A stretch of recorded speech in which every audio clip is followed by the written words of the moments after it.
Du coup, dans le cadre de la France Design Week, on a décidé de travailler avec Christian sur le lien en fait entre les antiquités et le design, et sur le fait qu'en fait c'est simplement une histoire de style et une histoire de façon de le nommer, parce que aujourd'hui le design entre chez les antiquaires. Et pour simplifier le voyage qu'on va faire là dans le temps, on reste pendant toute la soirée sur les assises et les sièges. Alors, juste une petite définition avant. Une assise, c'est tout ce qui permet de poser ses fesses. Donc nous, on va rester vraiment sur le siège, donc un élément de mobilier qui peut bouger. Mais une assise, c'est typiquement un morceau de pierre au bord d'une route, c'est une assise. Bien. C'est à toi. Alors on a choisi le siège parce que, bien entendu qu'il y avait des tonnes de mobilier qu'on aurait pu prendre, mais ça allait être un peu compliqué. Mais c'est vrai que le premier des sièges, le premier des meubles qui a été créé, c'est le siège.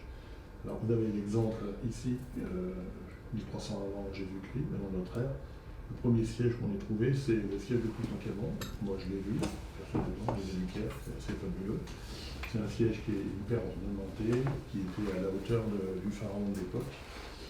Et pourtant là, c'était une chose qui était réservée à l'élite, parce qu'à l'époque, il n'y avait pas de siège véritablement pour le peuple.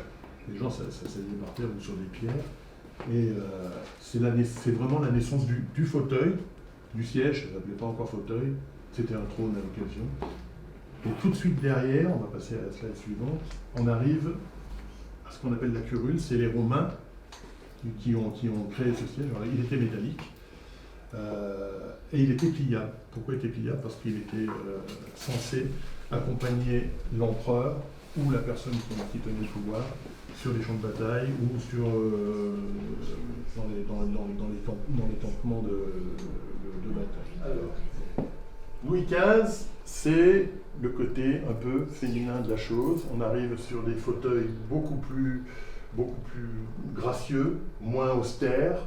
On habille les fauteuils, on les sculpte, on crée des fauteuils, on crée des chaises de commodité, comme vous pouvez le voir. On fait des chaises de malades, ça existe.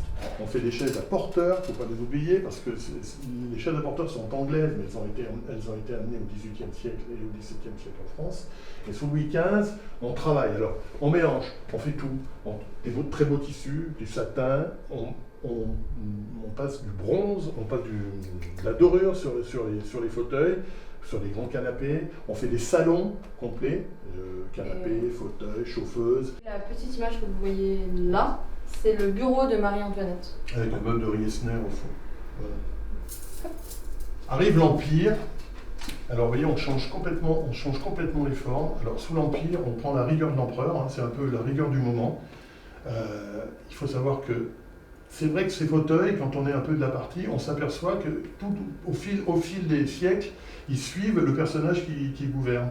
Là, on voit très bien un fauteuil un peu dur, un peu militaire, il faut dire les choses comme elles le sont. Pourquoi? Parce que l'empereur, c'était avant tout un militaire qui a fait des campagne d'Égypte par exemple, et la campagne d'Égypte, on a fait des fauteuils avec des cariatides en bronze. Alors on met beaucoup de bronze sur les sièges à cette époque-là, on habille les fauteuils, on fait des fauteuils qui ne servent à pas grand-chose, celui-là par exemple. Pour en avoir de temps en temps, on travaille l'acajou, c'est hyper fragile, ça casse, mais ce sont des fauteuils d'apparat, c'est aussi un signe extérieur de richesse. On crée des fauteuils, alors, toujours pareil, hein, un peu fort, mais vous voyez, pieds en sabre.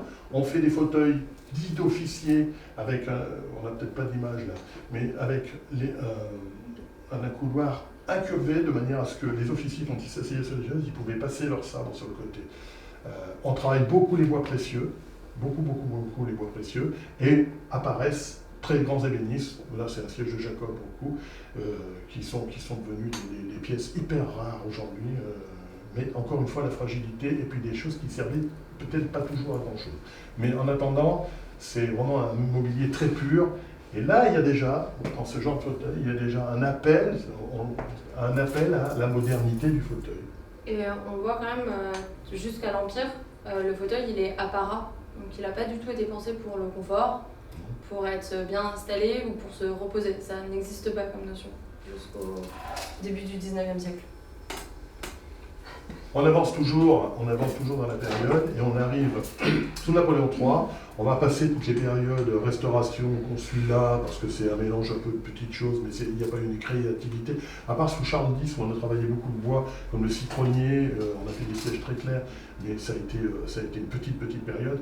La grande période du siège, la grande période du siège, c'est sous Napoléon III, parce que là, pour le coup, il s'est démocratisé complètement, les fauteuils se vendaient partout, il y avait des grands ateliers d'ébénisterie, il y avait le Faubourg Saint-Antoine à Paris, et puis là, c'est la révolution industrielle.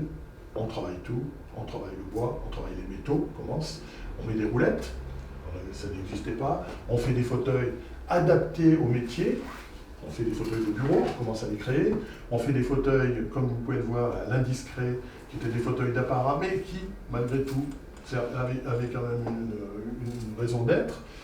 On capitonne, alors on travaille le tissu énormément, on met des clous partout, on travaille le cuir. Alors après il y a des travaux comme sur le dossier, des travaux de tapissier qui commencent à venir de plus en plus sur le marché.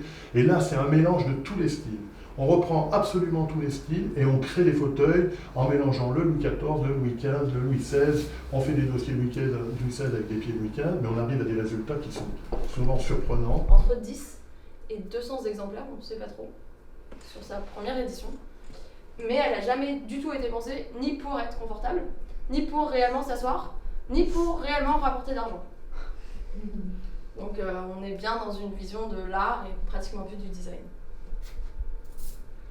En France, on a Le Corbusier comme représentant du fonctionnalisme. Et Le Corbusier, en fait, on ne sait pas forcément, mais la dessinatrice de mobilier de Le Corbusier, c'est Charlotte Perriand. En fait, Le Corbusier, c'est un architecte. Il n'a jamais dessiné de meubles. Du coup, il a toujours pris des dessinateurs et des designers pour créer ses meubles. Et donc, les plus connus sont ceux de Charlotte Perriand, donc avec le LC4. Et LC4, c'est un des fauteuils où on voit une vraie disparité en fait avec le meuble d'apparat du style Louis XIV ou Louis XV. Là, on n'est plus du tout dans le meuble d'apparat. On est dans un meuble de repos, de confort, c'est beau, mais en premier, c'est fait pour moi, plus que pour les autres. Et Charlotte Perriand va décliner en fait ce fauteuil dans plein de versions différentes au gré de ses voyages. Là, vous en voyez un qui est en réalité fait en bambou pendant son voyage au Japon. Parce qu'on verra que dans les années 60, les designers européens aiment beaucoup le Japon. Donc à peu près tous ont passé quelques mois là-bas pour comprendre le style japonais.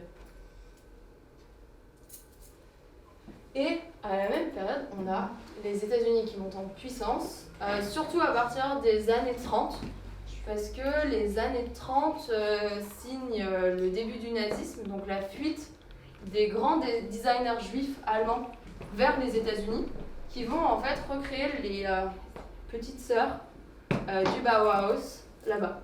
Donc un des plus grands représentants aux États-Unis, c'est Charles et Ray Eames, qui ont fait en fait ce fauteuil-là. Non, Ikea n'a rien inventé. Ikea l'a juste rendu moins cher.